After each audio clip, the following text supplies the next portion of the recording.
All right, since Leafs fans are a yappy bunch, and TSN's apparently started their off-season game plan, which I didn't know until I already planned to make this video. And honestly, Scott Collins' analysis is pretty close to mine. My projected lineup for the Leafs, which I made before I read Collins' article, doesn't have Stamkos in it. When you're rebuilding, you want to accelerate it. I say that as a guy who, as a Canucks fan, I don't want Stamkos in Vancouver either. That one big contract seems really attractive. But look at Chicago. Because Taves and Kane, who are the best two centers in the league, make so much money under the cap, it is very hard to maintain depth now if you're the Blackhawks. The Leafs are already a team that's paying too much for some of its players. And I don't know if any of them are going to get bought out. I'm guessing a few of them will. But even at buyouts, you're still being penalized. You still have a certain amount of cap you're carrying the next year now for a guy who's not even on your team. Cowan is the big buyout candidate, could be traded. I would think Brooks Leach is a buyout candidate. But it is a tough place the Leafs find themselves in, and I'm not really going to get into my projections because it's on the TSN website, anybody who's curious. Scott Collins definitely puts it in a better way than I would. My point is this. You have Austin Matthews in the middle. You have Tyler Bozak in the middle. Bozak is a second-line center. He's been forced into first-line duty and to be the center of attention for Leafs, for the middle of the ice for the Leafs for too long. And now, as a second-line center, he can finally flourish. I have Marner as the third-line center on mine, but that could easily be Nylander. Easily. Could be Kadri, too. Maybe Nylander plays on the second line with Bozak and Komarov, and maybe Kadri drops to the third line. I have Leipzig and Nylander on that line with Marner. Mitch Marner is the real deal. Mitch Marner is going to play in Toronto next year. And the combination of Mitch Marner and Austin Matthews means you have these two guys on entry-level deals. Don't sign Stamkos. Having cap space in this day and age is gold. It is gold. And it is so frustrating to watch a team like the Canucks flounder, knowing, thanks to Mike Gillis and all of his no movement, no trade clauses, we're up near the cap, even though the team is down here in terms of where it's at. Getting guys on entry-level contracts who can play for you is the equivalent of gold in today's NHL. So if you have Matthews, now Morgan Riley just got a raise to $5 million, so Matthews wouldn't be on there. And they just signed the Zaitsev kid out of KHL. You got to be careful with KHL guys. I know everybody's all gaga over Panarin, but for every Panarin, there's 3 or 4 other guys who don't pan out. So it is really tough to gauge who is or isn't going to be an impact player. I look at the Canucks, for instance, and they picked up Philip Larson. I'm a Dallas fan. Philip Larson, from what I've seen, is not an NHL defenseman. And when I see people saying, oh, he's a puck mover for the Canucks next year, I get scared. I've already gone into, on previous video I made, that the Canucks blue line is 30th out of 30 teams. I make no secret of that. I think their forward group, I think, is better than a lot of people give them credit for, because being on the West Coast, a lot of people on the East Coast don't stay up to watch the games. Bo Horvat came into his own in the second half of the season, and I think that'll carry over into next year. Horvat is the real deal, and I think Virtanen and McCann will learn a lot from this year in the NHL, and I think they're going to both be top 6 forwards. But I digress. This is about the Leafs and their KHL guy, Zaitsev. And there's a lot of unknowns in this lineup. Like, honestly, it's pretty robust lineup. But you've got a lot of young guys. You've got a Kasperi Kapanen. Where does he fit in? Is he top 9? He has to be top 9. He's not a fourth line guy, so he either plays top 9 or he goes back to the Marlies. Is he going to be happy going back to the Marlies? Is he going to want to get moved? Because he's going to be going into, I would imagine, the last year of his entry-level contract. So is he going to want to get moved? Is Greening going to be bought out? Does he fit into the Leafs' long-term, well, not long-term plans, but even this coming year? Milan Michalek, who came over from Ottawa. I'm befuddled at Michalek being picked up by the Leafs because his expiration date, I'm pretty sure, was a couple years ago. And it is going to be really, really tough to get a lot out of him.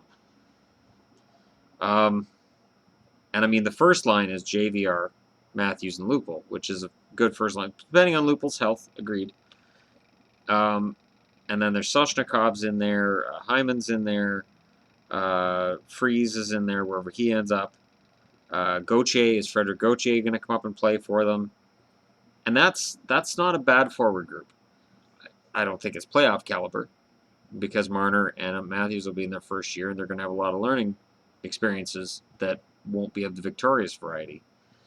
On the blue line, they have Riley, they have Gardner, Hunwick, Harrington, Corrado, the Zaitsev kid, Connor Carrick, Marincin. Okay, not a great group. Gardner needs to figure his game out or get traded.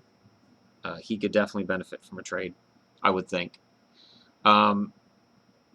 So the Leafs, if they're going to pick a free agent, maybe a Goligoski is the way to go. Maybe a Demers is the way to go. I wouldn't think Brian Campbell would be the way to go. He's the biggest money free agent out there. I would think he'll sign for less wherever he goes. But the blue line is where the Leafs should look to spend some money. And maybe in goal. Maybe finding a backup for Bernier. Of course, there's going to be people who want Reimer back. But if you bring Reimer back to Toronto, you're just going backwards. The only way you bring Reimer back is if you trade Bernier. I've always felt Reimer was the better goalie than Bernier. I think his performance in San Jose has kind of vindicated him there. Reimer is a goalie I've always liked. I even defended him after he blew that lead against the Bruins, and I'm a huge Bruins fan. But when everybody was ready to crap all over Reimer, I was like, wait a minute, they wouldn't have made the playoffs without James Reimer. They wouldn't have got to Game 7 without James Reimer. And I've been, on Twitter, I follow him and I follow his wife, who takes a lot of flack as well. It's like, why is his wife taking flack? This is a strange world we live in now, where fans have way too much access to players and their families. But Bernier, I've penciled in, I've got Sparks in as the backup. Sparks looked okay, and maybe he's ready to be a backup. But the Leafs, they're not done rebuilding yet. I would think that while they won't be last next year, I would think they'll do a Buffalo where they end up probably 6 or 7 spots above last place. And this is going to be more pain. And Babcock knows that. Shanahan knows that. Lamoriello knows it. They all know it. It has to be tough for Lamoriello because when he was in Jersey, he would often sign the older guys and bring in veterans to prevent the team from falling out of the playoffs, sometimes to the detriment of the younger players coming up. So in this case, he seems to be dedicated to bringing the younger players up. But I just don't see Stamkos fitting into any of this. So then you got to trade Bozak, which wouldn't offend any Leafs fans that I know of, but Bozak is your second line center, and I don't think Austin Matthews is going to be happy as a second line center for very long. I look at Pittsburgh and their twin beasts in Malkin and Crosby, and I think that as much as it's helped them, I think it's also hindered them. I think if the Penguins traded Malkin and his cap hit, and they acquired the pieces you could get back for Evgeny Malkin, especially if he's healthy, I think the Penguins would be looking at the potential of being a Chicago-like dynasty. But Matt Murray is making the Penguins look good right now, and I'm impressed with that. But yeah, the whole idea of Stamkos, I know Leafs fans are anxious about it. I honestly think that Stamkos will either pick a Southern team. He'll want to stay in Tampa, is my guess. But I could see Florida taking a run at him. Florida won the division this year. They're going to want to build on that. And if they added Stamkos, especially stealing him from their cross-state rivals, that's amazing. That'd be amazing to Florida, and the potential then to go to Luongo and say, we're trying to get you a Stanley Cup before you retire. And if they lose Yager, and they could just get rid of Yager and replace him with Stamkos, I don't think anybody's going to bat an eye. And nobody's going to pick them to fall out of the playoffs. If they lose Yager and they keep everything the same as it is right now, I'll be one of the ones betting on them missing the playoffs next year. But I could also see Detroit taking a run at Stamkos, because Detroit always likes to get the big-name players. Look how it worked out with Stephen Weiss. Because, see, this is how things work. Free agency day, everybody goes, oh, this team won on free agency day. But when you look back 5 years later, sometimes even as soon as a year later, you realize the teams that spent all that money on those free agents for that quick fix have used up all their cap space and have a top-heavy team with very little depth behind it. It doesn't buy you wins. It doesn't buy you a Stanley Cup. Smart building, smart cap circumvention. Look up Chicago. The Blackhawks have been circumventing that cap for years. Boston has circumvented that cap for years. It's just about being smart and creative bookkeeping, so that you can have a $73 million cap and have your guys getting paid $80 million, while another team like a Nashville or whatever may have a $70 million cap, and they may have that hit, but their players are only getting paid 60-some million a year. So there's a huge difference between the big money teams and the small money teams. The NHL just wants to give you the idea that there's parity, and there is, but there really isn't.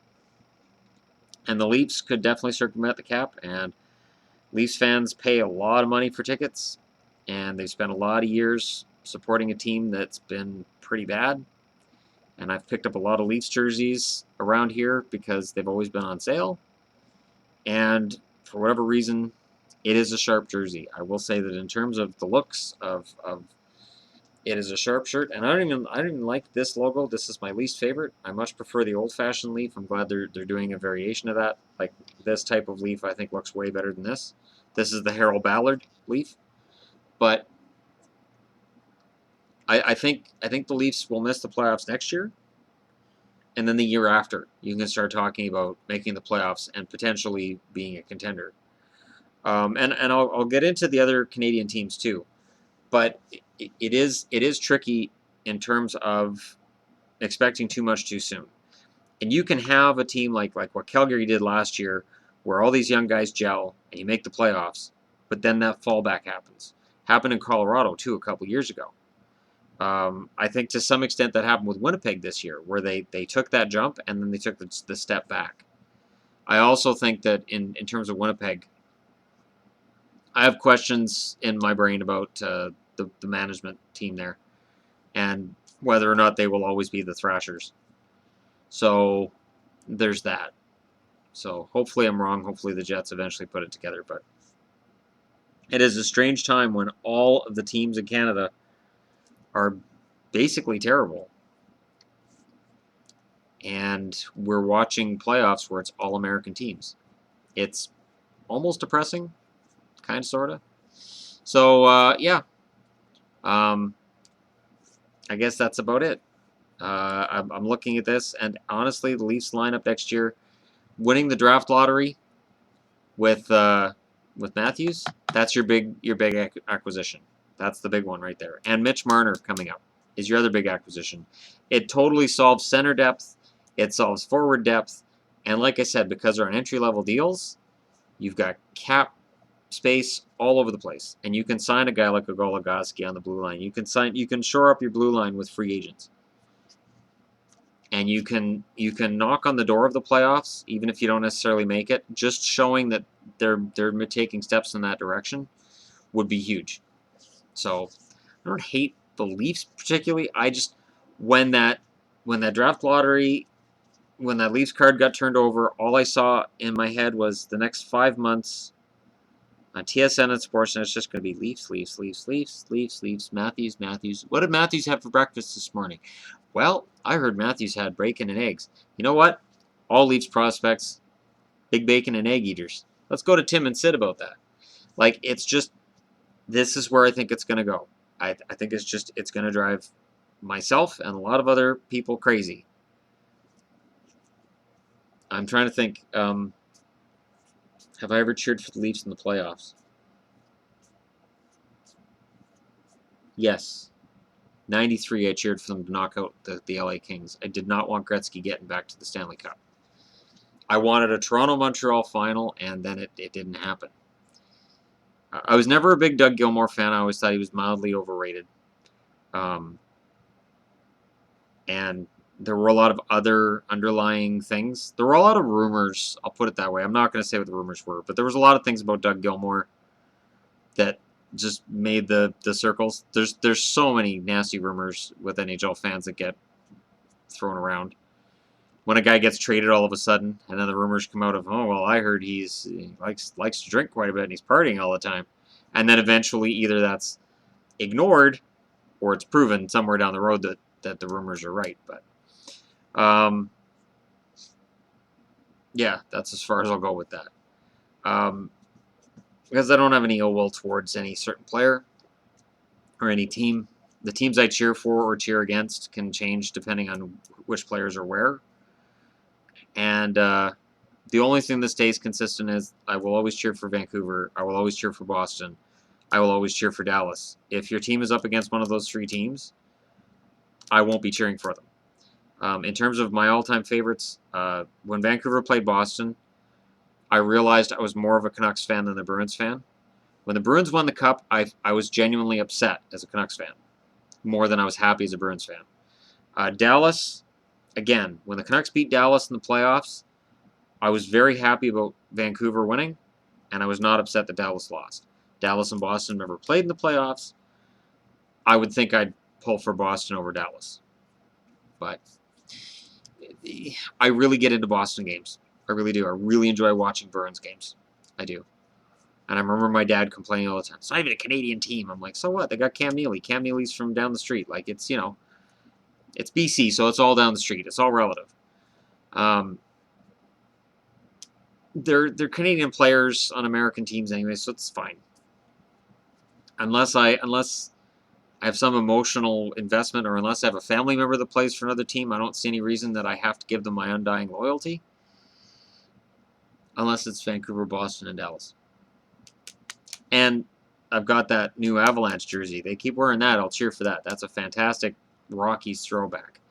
So, but for today, it's all about the Leafs and the fact that, yes, they're going to get better.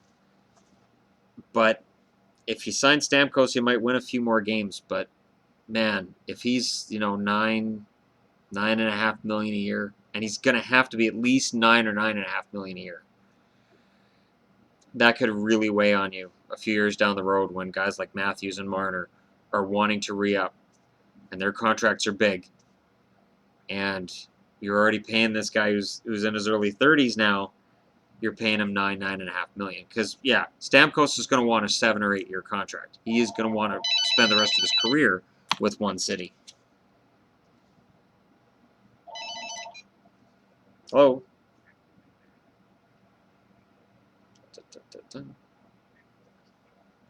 Yeah, I know. It's my son's school. All right. Yeah, so that's my Leafs video. There. May we all have peace, love, and understanding amongst us as hockey fans. Or something like that.